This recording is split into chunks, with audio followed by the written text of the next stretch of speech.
నిజ నిర్ధారణకు అంతిమ నిర్ణయం DNA టెస్ట్. ఉన్నది ఉన్నట్లుగా వాస్తవాలను శోధించి వివరించే మన DNA టీవీ, మన రాష్ట్రం, మన ఛానల్. నమస్కారం, వార్తలకి స్వాగతం. ఈనాటి ముఖ్యాంశాలు. కాశ్మీర్లో పాకిస్తాన్ జరిపిన కాల్పుల్లో తెలుగు జవాన్ వీరమరణం. ఈ సమాచారాన్ని అధికారులు బాధిత కుటుంబానికి తెలియజేయడంతో బోరున విలపిస్తున్న కుటుంబ సభ్యులు. సైనికుడి మృతితో గ్రామంలో అలుముకున్న విషాద ఛాయలు.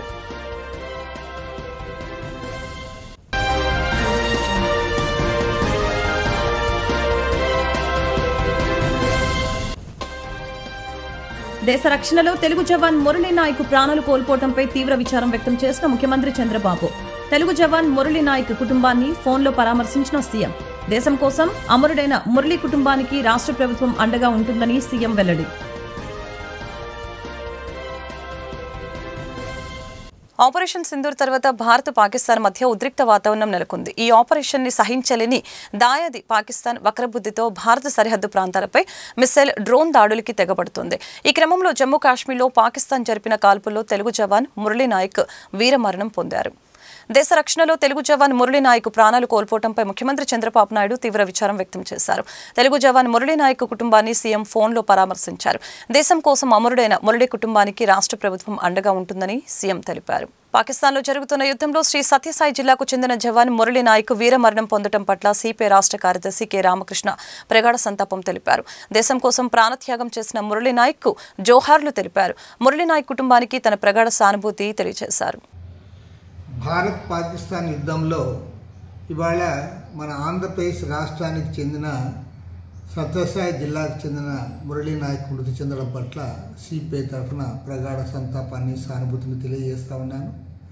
వారి కుటుంబానికి ఈ సందర్భంగా సంతాపాన్ని తెలియజేస్తూ వీరమరణం చెందినటువంటి మురళీ నాయక్ మృతికి జోహార్లు అర్పిస్తూ ఉన్నాం. ఎందుకంటే ఇవాళ టెర్రరిజాన్ని పెంచి పోషిస్తూ పాకిస్తాన్ వారికి ఆశ్రయం ఇవ్వడమే కాకుండా వారికి ఆయుధాలు సప్లై చేయడం, అన్ని రకాలుగా వారిని ప్రోత్సహించి మన బార్డర్లో ఉద్రిక్త వాతావరణాన్ని సృష్టిస్తూ ఉన్నారు. ఇటీవల జరిగిన పహల్గామ్ ఘటనలో అమాయకులు, మామూలు సివిలియన్స్, వారికి ఏమాత్రం కూడా సంబంధం లేని వారు, టూరిస్టులు 26 మందిని పొట్టన పెట్టుకున్నారు. దానిపైన మన ప్రభుత్వం స్పందించి టెర్రరిస్ట్ కేంద్రాలపైన దాడి చేయడం జరిగింది. మరి ఈ సందర్భంలో పాకిస్తాన్ అనవసరంగా రెచ్చిపోయి ఇవాళ యుద్ధానికి కాలు దూవుతూ ఉంది. మన భారతదేశంలోని ప్రధాన నగరాలపైన కూడా క్షిపణులు పంపడానికి కూడా ప్రయత్నం చేశారు. ఏది ఏమైనా సరే ఇవాళ ప్రపంచమంతా కూడా ఈ భారతదేశం పాకిస్తాన్ వైపు చూస్తూ ఉంది. ఈరోజు భారతదేశం పట్ల కాకుండా టెర్రరిజాన్ని ప్రోత్సహించడం పట్ల పాకిస్తాన్ తీసుకుంటున్న చర్యలను అందరూ కూడా ముక్తకంఠంతో ఖండించాలని కోరుతా ఉన్నాం. ఇవాళ నాగరిక సమాజంలో టెర్రరిజానికి తావు లేదు. ఈ టెర్రరిస్ట్ యాక్టివిటీస్ని అణచివేయడానికి ఈరోజు మన భారతదేశం ఒకటే కాదు, ప్రపంచవ్యాప్తంగా సభ్య సమాజానికి సంబంధించిన నాగరిక దేశాలన్నీ కూడా ముందుకు రావాల్సిన అవసరం ఉంది. అందరి సహకారంతో మన ప్రభుత్వం ముందుకు సాగాలి.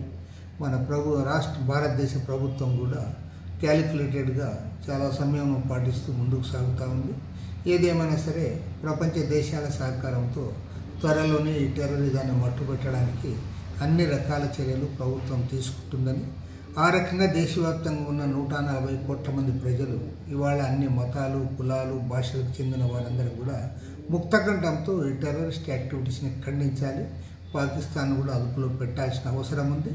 ఏది ఏమైనా ఈ సందర్భంలో మురళీ నాయక్ జవాన్ మృతి పట్ల, మన ప్రాంతానికి చెందిన వాడి మృతి పట్ల అందరం కూడా సంతాపం ప్రకటించాలని, జోహార్లు పలకాలని కోరుతాం.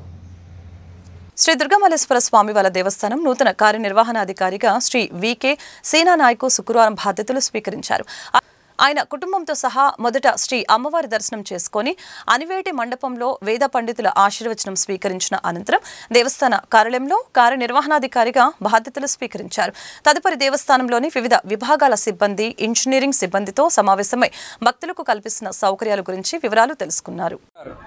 వీరాంజనేయ స్వామి దేవస్థానంలో గత 3 సంవత్సరాలుగా ధ్వజస్తంభం లేకపోవడంతో ఆలయ గత ఈవో గారు కానీ ప్రస్తుత ఈవో గారు కానీ మమ్మల్ని సంప్రదించి ఆలయానికి ధ్వజస్తంభం సమకూర్చడంతో పాటుగా పూజా కార్యక్రమాలన్నీ కూడా మీరు నిర్వహిస్తే బాగుంటుందని అడిగితే మేము కూడా ఈ కార్యక్రమం చేయడానికి సుముఖత వ్యక్తం చేశాం. అందుకే వారికి కూడా గతంలో ఈ కార్యక్రమం మేము చేస్తామని చెప్పి మేము కూడా ఒక అర్జీ పెట్టాం. వారు కూడా దేవాదాయ శాఖ అధికారుల దగ్గర నుంచి అనుమతి తీసుకొని వాగు సెంటర్లో వీరాంజనేయ స్వామి ఆలయంలో ధ్వజస్తంభ ప్రతిష్ఠ చేయడానికి పూజా కార్యక్రమాలు నిర్వహించడానికి మాకు దేవాదాయ శాఖ ద్వారా అనుమతులు తీసుకొచ్చి ఈ కార్యక్రమాన్ని మరి ఎంతో ఘనంగా నిర్వహించినటువంటి దేవాదాయ శాఖ అధికారులకి, ఆలయ ఈవో గారికి, గత ఈవో గారికి, అదేవిధంగా లైఫ్ టైం చైర్మన్ గారికి కూడా మా హృదయపూర్వక ధన్యవాదాలు, కృతజ్ఞతలు తెలియజేస్తాం. మరి ధ్వజస్తంభ ప్రతిష్ఠ ఎంతో వైభవంగా, ఎంతో అంగరంగ వైభవంగా నిర్వహించాం.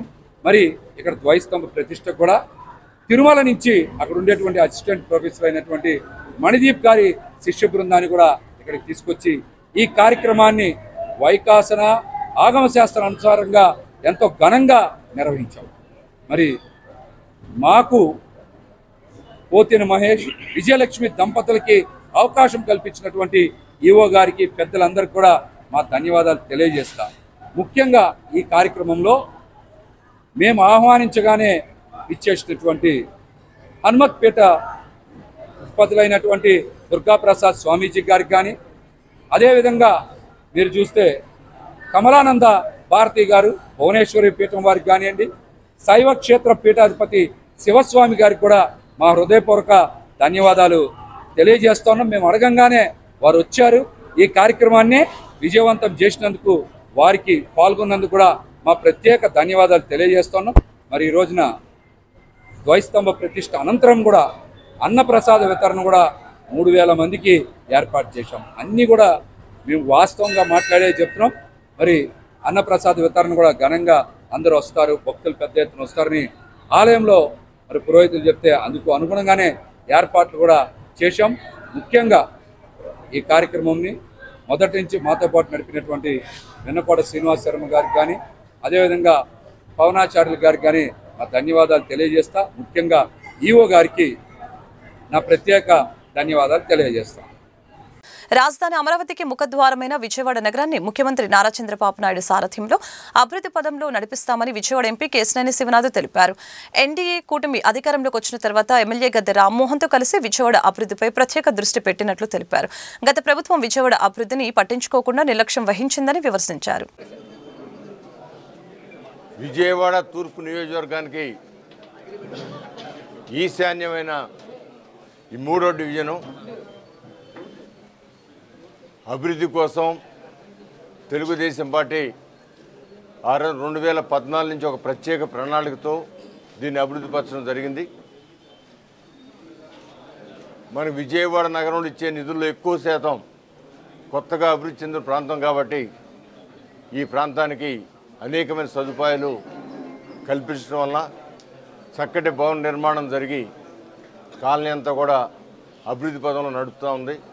ఈ 9 నెలల కాలంలో సుమారు 8 కోట్ల రూపాయలు విలువ కలిగిన పనులు కూడా ఇక్కడ చాలా వరకు పూర్తి చేసుకున్నాం. కొన్ని ప్రారంభించుకోవడం జరుగుతుంది, కొన్ని పనులు జరుగుతూ ఉన్నాయి. అంతేకాకుండా మన ఎంపీ కేశినేని శివనాథ్ గారి యొక్క సహకారంతో, ఆయన యొక్క ఆలోచనతో ఈ యొక్క ప్రాంతానికి అప్రోచ్ రోడ్లైనా, అది మన నియోజకవర్గం కాకపోయినా, మన ఈ పార్లమెంట్ పరిధిలో రాకపోయినా విజయవాడ నగరానికి అవసరమైన రోడ్లు అటు నిడమానూరు నుంచి ఈ బల్లెంవారి వీధి వరకు, అదేవిధంగా ఎన్నికేపాడు నుంచి బల్లెంవారి వీధి వరకు, అదేవిధంగా మహానాడు రోడ్ ఎక్స్టెన్షన్, ఇలాంటివి అనేకమైన రోడ్ల నిర్మాణం కోసం ఒకసారి కలెక్టర్ గారిని, మరొకసారి సిఆర్డీ కమిషనర్ గారిని, ఇద్దరిని కూడా ఇక్కడ పరిస్థితులన్నీ తీసుకొచ్చి అంగుళం వారికి చూపించి స్థానిక మా నాయకులు ఎన్జిఓ నారాయణ గారు కానీ ఇతర పెద్దలందరినీ కూడా కలుపుకుని, ఆగాయా ఎవరు పెట్టమని ఆ మోత అవుతుంది ఇది చేస్తుంటే,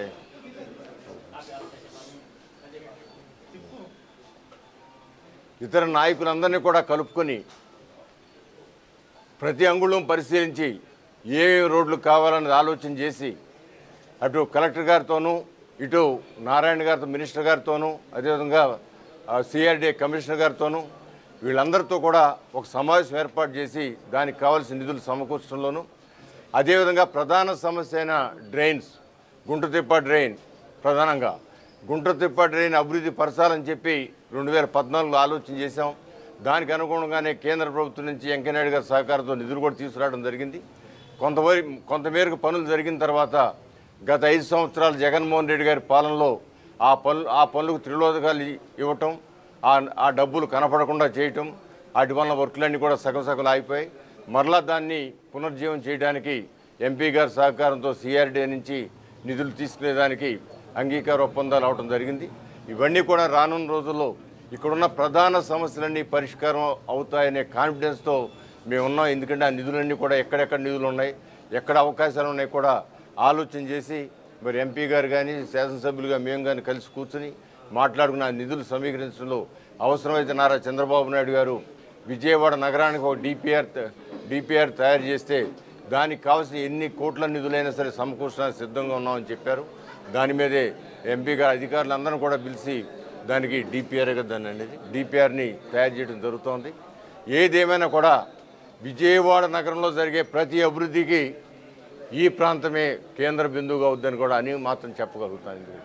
ఈ చుట్టుపక్కల పెరిగే బల్లివారి వీధి రోడ్డు కానివ్వండి, మహానాడు రోడ్డు కానివ్వండి, లేకపోతే శక్తి కళ్యాణ రోడ్డు కానివ్వండి, టవర్ లైన్ రోడ్డు కానివ్వండి, ఈ రోడ్లన్నీ కూడా దీనికోసం ఈ నగరం అభివృద్ధి కోసమే ఉపయోగపడతాయి ఎక్కువ భాగం. ఎందుకంటే పక్కనే ఆటో నగర్ కూడా ఉంది. మీ అందరికీ తెలుసు ఆ టవర్ లైన్ రోడ్ 2014లో 19లో ఆ టవర్ లైన్ రోడ్ ఏర్పాటు చేసిన తర్వాతే ఈ కాలనీలన్నిటి కూడా ఒక కళ, ఒక ద్వారం కూడా వచ్చింది. అదేవిధంగా ఈ 5 సంవత్సరం ఇంకా రానున్న 4 సంవత్సరాల్లో మరిన్ని కార్యక్రమాలు ఇక్కడ చేయాల్సిన పనులు లేవు అనే విధంగా ఈ కార్యక్రమాలు చేయడానికి నేను ఎంపీ గారు కంకణం కట్టుకుని ముందుకు వెళ్తున్నామని కూడా మీ అందరి సమక్షంలో తెలియజేస్తున్నాను. పాకిస్తాన్ ఉగ్రవాదులు చేసిన పహల్గాం దాడికి ప్రతిచర్యగా మన భారత సైన్యం చేసిన ఆపరేషన్ సింధూర్ విజయవంతమైనందున యనమల కుదురులోని ఫైజ్ మజీద్ ఈద్గా వద్ద ముస్లిం సోదరులు జాతీయ పతాకాన్ని ప్రదర్శిస్తూ హిందుస్థాన్ జిందాబాద్, భారత సైన్యం జిందాబాద్ అంటూ నినాదాలు చేస్తూ అందరికీ మిఠాయిలు పంచారు. శత్రు దేశాలతో యుద్ధం చేయవలసిన పరిస్థితి వస్తే సైన్యంతో పాటు ముస్లింలు కూడా ముందు వరుసలో ఉంటారని తెలిపారు. పాకిస్తాన్ ఉగ్రవాదులు పహల్గాంలో చేసిన దాడికి ప్రతిచర్యగా భారత సైన్యం పాకిస్తాన్లో ఉన్న 9 ఉగ్రవాద స్థావరాలపై దాడి చేసి నేలగూల్చింది. ఆపరేషన్ సింధూర్ పేరుతో మన భారత సైన్యం చేసిన ఈ ఆపరేషన్ విజయవంతమైన సంతోష సమయంలో ముస్లిం సోదరులు యనమల కుదురులోని ఈద్గా వద్ద, ఫైజ్ మస్జిద్ వద్ద సంబరాలు జరుపుకుంటున్నారు. ఇలాగే భారతదేశ సైన్యంకి మేమంతా మద్దతుగా ఉంటాము, భారతదేశానికి మద్దతుగా ఉంటాము. ఎప్పుడైనా కూడా మన శత్రు దేశాలతో యుద్ధం చేయాల్సిన పరిస్థితి వస్తే కనుక సైన్యంతో పాటు అవసరమైతే ముందు వరుసలో ముస్లిం సోదరులు ఎప్పుడు ఉంటారని తెలియజేస్తున్నాం. జై హింద్, జై హింద్, జై హింద్, జై హింద్, జై హింద్, హిందుస్థాన్ జిందాబాద్, హిందుస్థాన్ జిందాబాద్, హిందుస్థాన్ జిందాబాద్, హిందుస్థాన్ జిందాబాద్, భారత సైన్యం జిందాబాద్, భారత సైన్యం జిందాబాద్, భారత సైన్యం జిందాబాద్, హిందుస్థాన్ జిందాబాద్, హిందుస్థాన్ జిందాబాద్, హిందుస్థాన్ జిందాబాద్, హిందుస్థాన్ జిందాబాద్, భారత సైన్యం జిందాబాద్, హిందుస్థాన్ జిందాబాద్, హిందుస్థాన్ జిందాబాద్, హిందుస్థాన్ జిందాబాద్, భారత సైన్యం జిందాబాద్, భారత సైన్యం జిందాబాద్, హిందుస్థాన్ జిందాబాద్, హిందుస్థాన్ జిందాబాద్. భారత మాతాకి జై. ఈరోజు ఉదయం 11:15 గుంటూరు ఈస్ట్ కొత్తపేట శివాలయంలో జీటీ రోడ్లోని మస్తానయ్య దర్గాలో, అనంతరం గన్ హాల్ చర్చి నందు ఆపరేషన్ సింధూర్ 2.0 యుద్ధ పరిణామాలని దృష్టిలో పెట్టుకుని మన దేశ ప్రజలు, మన ప్రధాని నరేంద్ర మోదీ, అమిత్ షా, రాజ్నాథ్ సింగ్ అందరూ సురక్షితంగా ఉండాలని, మనకు విజయం సిద్ధించాలని, చనిపోయిన దేశ ప్రజల సైనికుల ఆత్మశాంతి కోసం Guntur east convener doctor Sanekkela Umashankar ఆధ్వర్యంలో ప్రత్యేక పూజలు మరియు ప్రార్థన నిర్వహించారు. ఈ కార్యక్రమంలో భారతీయ జనతా పార్టీ రాష్ట్ర సీనియర్ నాయకురాలు డాక్టర్ సనెక్కెల అరుణ, బీజేపీ నాయకులు సురేష్ కుమార్ జైన్, షేక్ రఫీ, మండల అధ్యక్షులు మరిశెట్టి పవన్ కుమార్, రామకృష్ణ, పోకల పురుషోత్తం, శ్రీనివాస్, మండల బీజేపీ నాయకులు దేశు సత్యనారాయణ, దేవిశెట్టి బాబురావు, మైలవరపు ప్రవీణ్, జనసేన 6వ వార్డు ఉపాధ్యాయులు సనెక్కెల శివరామ, హైమావతి తదితరులు కార్యకర్తలు పాల్గొన్నారు. మన మోడీ గారికి, మన సైనికులకి, మన ప్రజలకి కలిసికట్టుగా ఈ యొక్క సంక్షోభ సమయాన్ని మనందరం కలిసికట్టుగా ఎదుర్కొని విజయవంతంగా బయటకు వద్దాం. భారత్ మాతా కీ పెహల్గాంలో జరిగినటువంటి దుశ్చర్యతోటి ఉగ్రవాదులు సపోర్ట్ చేసినటువంటి పాకిస్తాన్ మీద మోడీ గారు చేసినటువంటి యుద్ధానికి సపోర్టుగా ఈ రోజున మేమందరం కూడా గుంటూరు 2లోని డాక్టర్ ఉమాశంకర్ గారి వార్డులో భారతీయ జనతా పార్టీ గుంటూరు 1లోని తూర్పు నియోజకవర్గం గుంటూరుకు తూర్పు నియోజకవర్గంలోని ఉమాశంకర్ గారి వార్డులోని గుంటూరు బీజేపీ పార్టీ మొత్తం కూడా ఈ రోజున ఉదయాన్నే వచ్చి మోడీ గారికి సపోర్టుగా దేశానికి సపోర్టుగా సైనికులకు సపోర్టుగా ఈ రోజున వారందరికీ విజయం చేకూరాలనేటువంటి ఆశయంతో ముందు వినాయకుడిని, తర్వాత సాంబశివుడిని, తర్వాత అమ్మవారిని దర్శించుకొని వారికి పూజలు అందించాము. చాలా భయంకరమైనటువంటి సిచ్యువేషన్ భారతదేశంలో జరుగుతూ ఉంది. ముష్కరులు డిస్క్రిమినేట్ చేసి హిందువులు ముస్లింలని సెపరేట్ చేసి చంపడం ఇంతవరకు హిస్టరీలో కూడా ఎక్కడ జరగలేదు. ఇటువంటి దుశ్చర్యని మేమందరం కూడా తీవ్రంగా ఖండిస్తూ భగవంతుడు భారతదేశం ఎప్పుడు కూడా సర్వోజనో సుఖినో భవంతు అనేటువంటి దేశం ఇది.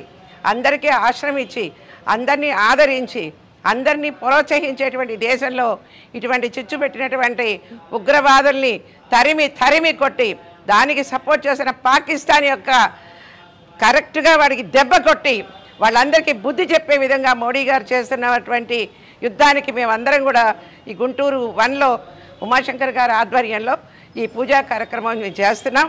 తప్పకుండా భగవంతుడు మా ప్రార్థనలు వింటాడని, ఎటువంటి పరిస్థితుల్లో కూడా భారతదేశం పాకిస్తాన్కి తిరిగి బుద్ధి చెప్తుందని మేము భావిస్తున్నాను. గత కొన్ని రోజుల క్రితం జరిగినటువంటి పహల్గాం ఉగ్రవాదుల దాడిని ఉద్దేశించి దేశ ప్రధాని పిలుపు మేరకు ఈరోజు భారత సైన్యం పాకిస్తాన్ మీద యుద్ధం చేయడం జరుగుతూ ఉంది. ఇందులో భాగంగా భారత పౌరులు అదేవిధంగా భారత సైనికులు కొంతమంది జరగడం మాకు చాలా బాధాకరంగా ఉంది. దీనికి మేము ప్రతీకార చర్యగా పాకిస్తాన్ మీద యుద్ధం చేస్తూ ఉన్నాము. పాకిస్తాన్ ఒకటే గుర్తుపెట్టుకోవాలి, మాతో అనగా భారత దేశంతో కవ్వింపు చర్యలు కనుక ఇలాగే చేస్తూ ఉంటే ప్రపంచ పటంలో మీ దేశం లేకుండా చేస్తామనేది మేము చెబుతూ ఉన్నాము. ఈరోజు చనిపోయినటువంటి భారత సైనికులు సామాన్య పౌరుల్ని ఉద్దేశించి రాష్ట్ర పిలుపు మేరకు గుంటూరు నగర తూర్పు నియోజకవర్గం డాక్టర్ ఉమాశంకర్ గారి ఆధ్వర్యంలో గుడిలో అదేవిధంగా దర్గాలో మరియు చర్చిలో మేము దేశ ప్రధాని ప్రీతమ నరేంద్ర మోడీ గారి ఆరోగ్యం కోసం అదేవిధంగా దేశం కోసం పోరాడుతున్నటువంటి సైనికుల కోసం అమరులైనటువంటి సైనికులు మరియు సాధారణ ప్రజలు యొక్క ఆత్మను ప్రార్థించాలని చెప్పి కోరుకుంటూ ఈరోజు మేము ప్రతి ఒక్కరికి కూడా ప్రార్థన చేయించడం జరిగింది. కావున మేమందరం భారతదేశం పౌరులు మొదట, ఆ తర్వాత కులమైన మతమైన. కాబట్టి పాకిస్తాన్ ఖబర్దార్, కవ్వింపు చర్యలు మానుకుంటే ప్రపంచ పటంలో నీ దేశం ఉంటుంది. కవ్వింపు చర్యలు చేస్తూ ఇక తోక ముడుచుకోపోతే కనుక భారతదేశ ప్రధాని గారు ఇచ్చినటువంటి మాటల ప్రకారం మిమ్మల్ని పూడ్చి గుంతలో పడుకోబెడతామనేది ఇది తథ్యం. అంత దూరం తెచ్చుకోవద్దని చెప్పి భారతీయ జనతా పార్టీ గుంటూరు జిల్లా నుంచి మేము చెబుతా ఉన్నాము. ఈ అవకాశం ఇచ్చిన పెద్దలందరికీ కూడా ధన్యవాదాలు తెలుసుకుంటున్నాం. సింధూర్ 2.0 అటాక్ చేయడం అనేది జరిగింది. మనం నిన్న రాత్రి నుంచి కూడా ప్రజలందరూ నిద్రాహారాలు అనుకొని టీవీల ముందే కూర్చున్నారు. ఏంటంటే పాకిస్తాన్ ఇలాంటి నీచమైన చర్యలకు పాల్పడటం ఇది మొదటిసారి కాదు. వాళ్ళు గతంలో ఎన్నోసార్లు మనం బుద్ధి చెప్పాం వాళ్ళకి, అయినా కూడా వాళ్ళు సిగ్గు శరం లేకుండా మన భూభాగంలోకి చొచ్చుకొని రావటం, మన వాళ్ళని అటాక్ చేయటం, ఇది వాళ్ళ అనేక చేస్తూనే ఉన్నారు. మురిగే కుక్క కరవదన్న చందంగా వాళ్ళు ఎన్నో ప్రగల్భాలు పలికారు. మన మోడీ గారు సంయమనంగా మొదటి నుంచి కూడా ఎటువంటి మాట కూడా మాట్లాడలేదు. అయినా కూడా వాళ్ళు కవ్వింపు చర్యలకు పాల్పడినప్పుడు మన సత్తా ఏంటో ధీటుగా సమాధానం చెప్పి మళ్ళీ అసలు వాళ్ళు కోలుకునే పరిస్థితి లేకుండా, మళ్ళీ మన దేశం వైపు కన్నెత్తి చూసే పరిస్థితి లేకుండా చేయడం జరిగింది. ఈరోజు పాకిస్తాన్ ఇప్పటికైనా బుద్ధి తెచ్చుకొని, వాళ్ళు ఇప్పటికే వాళ్ళ దేశ ప్రజలందరూ కూడా ఆర్థిక మాంద్యంతో బాధపడుతూ ఉన్నారు.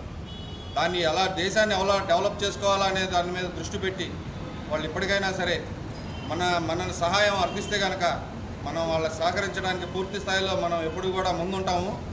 వాళ్ళు ఇప్పటికైనా బుద్ధి తెచ్చుకొని వాళ్ళు ఇలాంటి చర్యలు మానుకోవాలని చెప్పేసి నేను మనస్ఫూర్తిగా కోరుకుంటున్నాను. అలాగే మన దేశ పౌరులు 15 మంది ఈ యుద్ధంలో చనిపోవడం జరిగింది. అట్లాగే గతంలో కూడా 28 మందిని ఆ తీవ్రవాదులు పక్కన పెట్టుకున్నారు. వాళ్ళందరికీ ఆత్మశాంతి కలగాలని, అలాగే మన సైనికులు కానీ, మన దేశ ప్రజలు కానీ, మన ప్రీతమ ప్రధాని నరేంద్ర మోడీ గారు కానీ అందరూ సురక్షితంగా ఉండాలి, మనకి విజయం సిద్ధించాలని చెప్పేసి ఈరోజు మనం చర్చిల్లో, మసీదుల్లో, దర్గాల్లో, అలాగే దేవస్థానాల్లో పూజా కార్యక్రమాలు చేయడం జరిగింది. కాబట్టి మన భారతదేశం సుభిక్షంగా ఉండాలని చెప్పేసి ఈరోజు మన గుంటూరు ఈస్ట్ డాక్టర్ శనక్కాయల ఉమాశంకర్ గారు ఆధ్వర్యంలో ఈ కార్యక్రమం చేపట్టడం జరిగింది. ఈ అవకాశం నాకు ఇచ్చినందుకు ధన్యవాదాలు. మనం అందరం గుర్తుపెట్టుకోవాల్సిన భారతీయులు ఈ సమయంలో హిందూ, ముస్లిం, క్రిస్టియన్ బాయ్ అంటూ కలిసి ఉండి మన ప్రధాని గారికి తీసుకున్న నిర్ణయాలకి మనం కట్టుబడి సహకారం అందించాలి. అలానే మన గుంటూరులోని జిన్నా టవర్ని పేరు మార్చి అబ్దుల్ కలాం సెంటర్గా మార్చాల్సిందిగా ప్రభుత్వాన్ని మనం కోరుతున్నాం. ఈ యొక్క కార్యక్రమాల్లో పాల్గొన్న మండలాధ్యక్షులకి, డాక్టర్ శనక్కాయల అరుణ గారికి, వివిధ స్థాయిలో వచ్చిన భారతీయ జనతా కార్యకర్తలకు, కూటమి నాయకులకు, జనసేన నాయకులందరికీ ధన్యవాదాలు తెలుపుకుంటున్నాం. గుంటూరు జిల్లా కలెక్టర్ నాగలక్ష్మి తూర్పు నియోజకవర్గ ఎమ్మెల్యే నజీర్ శుక్రవారం బీఆర్ స్టేడియంలో ప్రహరీ గోడ నిర్మాణానికి శంకుస్థాపన చేశారు. స్టేడియంలో పర్యటించి సమస్యలను అడిగి తెలుసుకున్నారు. ప్రజల అవసరాలకు అనుగుణంగా స్టేడియంని అభివృద్ధి చేస్తామని సందర్భంగా తెలియజేశారు. ప్రజలు కూడా అభివృద్ధికి సహకరించాలని ఎమ్మెల్యే కోరారు. రాష్ట్రంలోనే అతి ముఖ్యమైనటువంటి క్రీడా ప్రాంగణం ఉన్నటువంటి గుంటూరు నగరంలో బ్రహ్మానంద రెడ్డి స్టేడియం దాదాపు 18 ఎకరాలతో చాలా అంతర్జాతీయ క్రీడాకారుల్ని తయారు చేసినటువంటి క్రీడా ప్రాంగణం బీఆర్ స్టేడియం. దీన్ని అభివృద్ధి చేయాలనే ఆలోచనతో కూటమి ప్రభుత్వం ఏర్పడ్డ తర్వాత అనేక రకాలుగా క్రీడా ప్రాంగణాన్ని స్టేడియాన్ని అభివృద్ధి చేయడానికి కేంద్ర ప్రభుత్వం యొక్క నిధులు ఖేలో ఇండియా ద్వారా కానీ, అలాగే సిఎస్ఆర్ నిధుల ద్వారా కానీ, స్పోర్ట్స్ అథారిటీ ఆఫ్ ఆంధ్రప్రదేశ్ ద్వారా కానీ దీన్ని సమీకృతంగా ఒక డిపిఆర్ని రెడీ చేయడం జరిగింది. ఈరోజు పెండింగ్లో ఉన్నటువంటి ఒకటి కాంప్లెక్స్, దీంట్లో ఉన్నటువంటి కాంప్లెక్స్ని అసంపూర్తిగా వదిలేసినటువంటి పరిస్థితులు ఉన్నాయి. దాన్ని పూర్తిగా అభివృద్ధి చేసి రెవెన్యూ పరంగా డెవలప్ చేసుకునేటువంటి కార్యక్రమాన్ని తీసుకోవడం జరిగింది. అంతేకాకుండా దీన్ని ఇక్కడ ఉన్నటువంటి ఈ స్థలాన్ని పరిరక్షించుకోవడానికి కాంపౌండ్ వాల్ని కూడా శంకుస్థాపన చేసుకోవడం ఈరోజు గౌరవ కలెక్టర్ గారి చేతుల మీదుగా ఈరోజు శంకుస్థాపన కార్యక్రమాన్ని చేసుకోవడం జరిగింది. దాదాపు 1,60,00,000 రూపాయలతో బీఆర్ స్టేడియం అభివృద్ధి కార్యక్రమాల్లో భాగంగా దీన్ని అభివృద్ధి చేస్తూ ఉన్నాం. రాబోయేటువంటి రోజుల్లో ఖేలో ఇండియా ద్వారా కానీ, అలాగే శాప్ అథారిటీ ఆఫ్ ఆంధ్రప్రదేశ్ ద్వారా పెద్ద ఎత్తున నిధుల్ని కేంద్ర మంత్రివర్యులు పెమ్మసాని చంద్రశేఖర్ గారు, అలాగే మేమందరం కూడా దీన్ని కృషి చేసి రాబోయేటువంటి రోజుల్లో ఒక అంతర్జాతీయ స్థాయి స్టేడియంగా రూపుదిద్దుకునేటువంటి విధంగా దీన్ని డిపిఆర్ కూడా రెడీ చేసుకోవడం జరిగింది.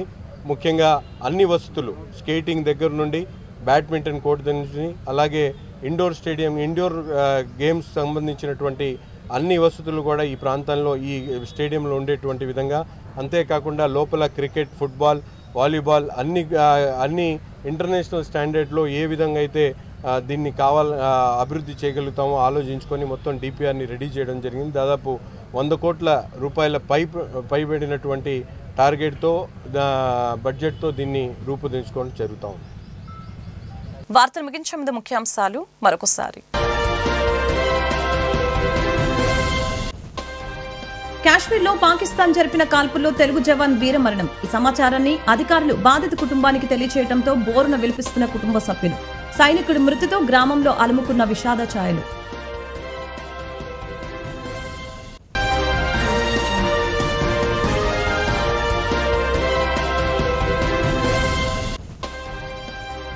దేశ రక్షణలో తెలుగు జవాన్ మురళీ నాయక్ ప్రాణాలు కోల్పోవడంపై తీవ్ర విచారం వ్యక్తం చేసిన ముఖ్యమంత్రి చంద్రబాబు.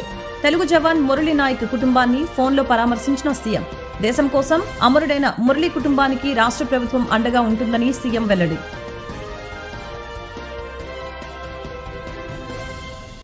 ఈ వార్తలు ఇంతటితో సమాప్తం. మరొక బులెటిన్లో మళ్ళీ కలుద్దాం.